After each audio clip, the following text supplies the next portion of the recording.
Good morning, friends. Good morning, friends. My name is Nikul Waja, and you're watching our YouTube channel Easy Learning. So, in this video, we will begin with a fresh new chapter. Name is Residential Status of an Individual and Tax Planning. तो क्या है residential status किसका? तो कि individual का, और किस तरह से वो टैक्स प्लानिंग कर सकता है, तो हम इस वीडियो में यही आज पढ़ेंगे. So let's start. इंट्रोडक्शन. तो इंट्रोडक्शन में सबसे पहले हम पढ़ेंगे एसएससी कितने टाइप के होते हैं. ठीक है, एसएससी का मीनिंग क्या होता है, असेसमेंट का मीनिंग क्या होता है, कौन से एसएससी का रेसिडेंशियल स्टेटस कैसा हो सकता है, वो हम पढ़ेंगे इन दिस चैप्टर. ओके, तो सबसे पहले introduction. Different residential status are given to natural and artificial person for computation of income under Income Tax Act 1961. जैसे कि मैंने पहले हमने पढ़ा था कि इनकम का कंप्यूटेशन करने से पहले हम एसएससी का नेचर देखते हैं, whether it is natural person और आर्टिफिशियल पर्सन, और उस हिसाब से हम उसका टैक्स प्लानिंग करते हैं. ठीक है, तो कितने टाइप के एसएससीज होते हैं, नेचुरल और आर्टिफिशियल पर्सन को मिला के. तो सबसे पहले इंडिविजुअल, जो जीता जागता इंसान होता है, नॉर्मल पर्सन, जनरल पब्लिक जिसको बोल सकते हैं. Then Hindu undivided family. ठीक है, हिंदू अनडिवाइडेड फैमिली आपने क्लास 11 में पढ़ा होगा. क्या होता है ये? क्योंकि हिंदू अनडिवाइडेड फैमिली ऐसा जो जिसका फैमिली बिजनेस चला आ रहा हो, जिसमें कर्ता होता है और उसके मेंबर्स होते हैं. ठीक है, तो ये हिंदू अनडिवाइडेड फैमिली हुआ. Then association of person and body of individual. ये दोनों ही सुनने में एक जैसे ही लगते हैं, लेकिन थोड़ा उसका थिन लाइन का डिफरेंस है इसमें. सबसे पहला एसोसिएशन ऑफ पर्सन, लिखा क्या है, integration of person for mutual benefit and it could be in any form. ठीक है, फॉर्म कोई भी हो सकता है, ट्रस्ट भी हो सकता है. ओके, एग्जांपल है कि हाँ ट्रस्ट फॉर्म में है एसोसिएशन ऑफ पर्सन. ठीक है, कुछ लोग इकट्ठा होते हैं, क्यों? एक बेनिफिट, म्यूचुअल बेनिफिट को अवेल करने के लिए. ठीक है, तो ये एसोसिएशन ऑफ पर्सन हो गया. 5 लोग मिलके एक एसोसिएशन बनाते हैं, उसको रजिस्टर करवाते हैं एसोसिएशन ऑफ पर्सन एक्ट में. उसके बाद उसको लीगल फॉर्मेट यानी कि लीगल एक नेम मिलेगा. Then body of individual, similar to AOP and it is accumulation of individual have come together with a aim to earn income. Basic difference यहीं पे तो है. साफ साफ लिखा है कि कहां पे डिफरेंस आता है एओपी और बीओआई में. एसोसिएशन ऑफ पर्सन में कुछ लोग मिलते हैं ताकि वो एक म्यूचुअल बेनिफिट ले सके. कभी कभी इसका मोटिव प्रॉफिट कमाना नहीं भी हो सकता, लेकिन बॉडी ऑफ इंडिविजुअल की बात करें तो उनका काम ही है, हम इकट्ठा होंगे और बिजनेस करेंगे और प्रॉफिट कमाएंगे. ठीक है. Fifth, form including LLP. ऐसे देखा जाए तो एलएलपी को कंपनी का दर्जा दिया गया है. ठीक है, और फॉर्म, पार्टनरशिप फॉर्म की बात हो रही है. ठीक है, 3-4 पार्टनर मिलके बिजनेस कर रहे हैं, तो वो एक फॉर्म है. उसके बाद लोकल अथॉरिटीज. ठीक है, गवर्नमेंट की कुछ लोकल अथॉरिटीज भी होती है, तो वो भी आर्टिफिशियल पर्सन में आती है. और एट दी एंड कंपनीज, कोई भी कंपनी ले लो डोमेस्टिक. ठीक है, फॉर एग्जांपल हम सबका प्यारा दुलारा एग्जांपल है रिलायंस कंपनी. ठीक है, वो भी आर्टिफिशियल पर्सन है.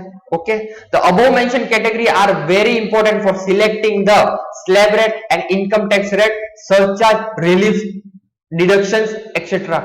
हमने ये जो 7 कैटेगरी पढ़ी है, ठीक है, जहां पे इंडिविजुअल है, एचयूएफ है, एओपी है, बीओआई है, फॉर्म है, लोकल अथॉरिटीज है, कंपनीज है. ठीक है, इनके डिफरेंट स्लैबलेट्स हमने पढ़ लिए है फर्स्ट चैप्टर में. ठीक है, अगर हम एसएससी का नेचर ही नहीं बता पाएंगे कि वो कौन सा एसएससी है, देन हमें प्रॉब्लम होगा उसका टैक्स कैलकुलेट करने में. ओके, तो ये बहुत इंपॉर्टेंट है. और हाँ, after determining who is the assessee or what is the nature of assessee, then we come to know what is its residential status. This will be the second step. Okay, अब पढ़ते हैं assessment क्या होता है. Assessment को हम normally समझे तो इवेल्युएशन बोल सकते हैं, कंप्यूटेशन बोल सकते हैं। डेफिनेशन दी है, द एग्जामिनेशन और चेकिंग ऑफ कंपैरिजन और फॉर्मनेस of detail provided by assessee in income tax return on the basis of deductions or relief of the respective financial bill is known as assessment and it is affected by AY, PY and nature of assessment। Simple शब्दों में मैं समझाऊं तो assessment का मतलब होता है कि आपने जो इंफॉर्मेशन इनकम टैक्स रिटर्न में फर्निश किया है, बताया गया है, ठीक है, और वही information according to finance bill होनी चाहिए। सबको पता है फरवरी महीने में क्या आता है, तो कि भाई बजट आता है, तो बजट सबसे पहले फाइनेंस बिल होता है, ठीक है, उसको पास करते हैं पार्लियामेंट में, उसके बाद वो बजट में कन्वर्ट हो जाता है, ठीक है। तो आपने जो भी आपका टैक्स लायबिलिटी दिखाई है, आपने जो नेक्स्ट टैक्सेबल इनकम दिखाई है, वो अकॉर्डिंग टू फाइनेंस बिल दिखाई हो, according to finance bill, okay, as per, और रेलिवेंट फाइनेंस बिल होना चाहिए, ठीक है। आपने जो डिडक्शन अवेल किए, आपने जो रिलीफ अवेल किया, आपने कुछ रिलीफ के बाद और क्या होता है, डिडक्शन आगे, एग्जेम्प्ट इनकम बताइए, क्या वो रिस्पेक्टिव फाइनेंस बिल से मैच करती है, तो आपने तो बता दिया, लेकिन उसको असेस कौन करेगा, तो असेसिंग ऑफिसर जो कि इनकम टैक्स डिपार्टमेंट में बैठा होता है, वो असेस करेगा, ठीक है। तो असेसमेंट यही होता है, एग्जामिनेशन या फिर बोलो चेकिंग, तो कि किसका, आपने जो इनकम टैक्स रिटर्न में जो आपने इंफॉर्मेशन को फर्निश किया, उसी का असेसमेंट करना according to, as per finance bill, relevant finance bill, ठीक है। और असेसमेंट कौन से फैक्टर की वजह से अफेक्ट होता है, तो सबसे पहला असेसमेंट ईयर कौन सा है, प्रीवियस ईयर कौन सा है, और असेसी का नेचर क्या है, whether it is natural person और आर्टिफिशियल पर्सन, ठीक है। अब बात करते हैं ऑब्जेक्टिव ऑफ असेसमेंट, भाई क्या जरूरत है, ठीक है, उसका एम क्या है असेसमेंट का, ये हम पढ़ेंगे। तो 5 पॉइंट है, to examine the correctness of submitted details in return. भाई आप तो अपनी तरह से रिटर्न बना दोगे, रिटर्न में सारी इंफॉर्मेशन लगा दोगे, फुलफिल कर दोगे, लेकिन हर एसएससी यही चाहेगा कि उसकी टैक्स लायबिलिटी कम हो, ठीक है, ताकि वो क्या करे, कोई भी एरा गेरा नथु गेरा जैसा सेक्शन मिसयूज कर सकता है। तो आपने जो इंफॉर्मेशन फर्निश की, मतलब जो दिखाया गया है रिटर्न में, क्या वो सही है कि गलत है, इसको कौन असेस करेगा, तो के income tax officer, assessing officer. अब बात करते हैं कंप्यूटेशन ऑफ चार्जेबल इंटरेस्ट। वैसे इंटरेस्ट के 3 सेक्शन है, 234A, 234B और 234C, ठीक है। ओवरव्यू देता हूं है क्या इन सब में, तो क्या आपने कम इनकम दिखाई है, लेकिन एक्चुअली में आपकी इनकम ज्यादा है और आपने जानबूझ के नहीं दिखाई है, तो assessing officer after assessment of your return he can charge interest on your excess income which is not shown in income tax return. क्या बोला मैंने कि असेसिंग ऑफिसर आपने जो इनकम नहीं दिखाई है उस पे इंटरेस्ट चार्ज कर सकता है, ठीक है। तो ये एक बात हुई। दूसरी बात कि भाई आपने टैक्स कम पे किया है और after assessment of your return assessing officer ये बोलता है कि तुम्हारी टैक्स लायबिलिटी ज्यादा है, I will demand a tax liability from you, then जो एक्सेस टैक्स डिमांड है उस पे भी इंटरेस्ट चार्ज कर सकते हैं, ठीक है। और बात आती है कुछ लेट फीस की, ठीक है, वो इसमें ही इंक्लूडेड है। Third point, computation of interest payable to assessee, payable to assessee under section 244A। क्या बात है, क्या बात है, एक जगह पे हम इंटरेस्ट पे कर रहे हैं और दूसरी जगह पे इनकम टैक्स वाले असेसी को इंटरेस्ट पे कर रहे हैं, क्या बात है। हाँ होता है ऐसा, कभी रिफंड की अमाउंट ज्यादा होती है और असेसिंग ऑफिसर मिस हो जाता है ड्यू डेट पे वो रिफंड देने में, तो इनकम टैक्स वाले यानी कि इनकम टैक्स डिपार्टमेंट असेसी को उस जितना भी लेट हुआ है, जो भी टाइम पीरियड है, उसका इंटरेस्ट पे करते हैं। हाँ, गवर्नमेंट भी इंटरेस्ट कभी कभी पे कर देती है। दयालु है हमारी गवर्नमेंट थोड़ी सी इस मामले में। Fourth point, computation of recoverable penalties. ठीक है, आफ्टर असेसमेंट असेसिंग ऑफिसर को पता चला कि कुछ ऐसी इनकम है जो नहीं दिखाई है, कुछ ऐसी इनकम है जिसको एग्जेम दिखा दिया। ठीक है, तो उसको बाद में जब पता चला कि हाँ ये इनकम ऐसी ऐसी है जो नहीं होनी चाहिए थी, उस पर वो पेनल्टीज चार्ज कर सकते हैं। ठीक है, तो बेसिक मोटिव ऑफ असेसमेंट का ये भी है कि हाँ कुछ पेनल्टी भी चार्ज करनी पड़ सकती है। तो कौन से सेक्शन है, 140A sub section 3 and 221 sub section 1। Last point, helpful to government for formulation of policies.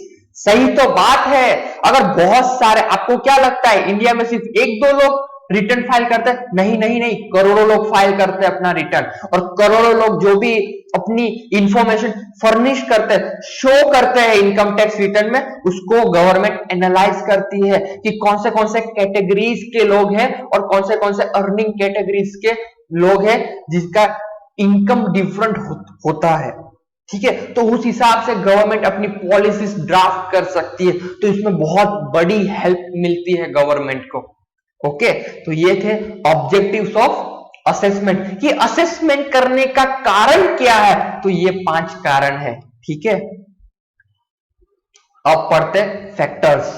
Factors affecting taxability of income of an individual. Factor किसको अफेक्ट कर रहे हैं? इनकम की टैक्सेबिलिटी किसकी? तो असेसी की। तो 3 फैक्टर है। सबसे पहला रेसिडेंशियल स्टेटस, देन आता है nature and place of income, और third one is time. Most important point है ये तीनों के तीनों। और ये जो टाइम है वो तो बहुत छोटा है, असेसमेंट ईयर हो सकता है और प्रीवियस ईयर हो सकता है, लेकिन रेसिडेंशियल स्टेटस और नेचर ऑफ इनकम और प्लेस ऑफ इनकम ये 2 बहुत इंपॉर्टेंट है। ठीक है, इनका हम डिटेल में पढ़ेंगे इन फर्दर। सबसे पहला रेसिडेंशियल स्टेटस। कितने तरह के रेसिडेंशियल स्टेटस होते हैं? तो के 3 तरह के होते हैं। सबसे पहला रेसिडेंट, देन ऑर्डिनरी रेसिडेंट, और लास्ट में होता है नॉन रेसिडेंट। ठीक है, इनकी डेफिनेशंस है, डिफरेंट सेक्शन में इसका कंडीशन दे के रखा है कि कौन सी कंडीशन अगर असेसी फुलफिल करता है तो वो रेसिडेंट होगा, ऑर्डिनरी रेसिडेंट होगा या फिर नॉन रेसिडेंट होगा। ठीक है, nature and place of income. इसमें भाई इनकम आपकी कौन सी है? इंडियन इनकम है, डोमेस्टिक इनकम है या फिर फॉरेन इनकम है? रिसीव कहां पे हुई है, अक्रू कहां पे हुई है, कहां पे रिसीव होने वाली है, कौन सी डीम्ड है कि ये मान ली जाएंगी कि ये हमारी इनकम है। ठीक है, ये सब हम आगे जाके पढ़ेंगे। ठीक है, ये फैक्टर्स है किसकी? इनकम की टैक्सेबिलिटी को। अगर कोई इनकम ऐसी है जो फॉरेन इनकम है तो भाई इंडियन गवर्नमेंट उस पर टैक्स नहीं ले सकती अनटिल एंड अनलेस वो असेसी रेसिडेंट ना हो। ठीक है, हम पढ़ेंगे इसके बारे में आगे। रेसिडेंशियल स्टेटस, ये लिटिल बिट इंट्रोडक्शन है। ठीक है, क्या है? For determination of taxability of assessee different aspect are considered like previous year, assessment year, citizenship and residential status. Important and necessary provision are made in section 6 of Income Tax Act 1961। ठीक है, एक assessee की income को taxable कब कब किया जा सकता है, उस पे गवर्नमेंट, हमारी इंडिया की गवर्नमेंट कब कब टैक्स ले सकती है, उसको उसके बारे में जानने के लिए सबसे पहले प्रीवियस ईयर देखना पड़ेगा, असेसमेंट ईयर देखना पड़ेगा, उसकी सिटीजनशिप देखनी पड़ेगी और सबसे इंपॉर्टेंट उसका रेसिडेंशियल स्टेटस देखना पड़ेगा। ठीक है, और ये सब पॉइंट्स कहां पे मेंशन किए? तो क्या सेक्शन 6 में मेंशन करके रखा है, जो कि इनकम टैक्स एक्ट 1961 में दिया गया है।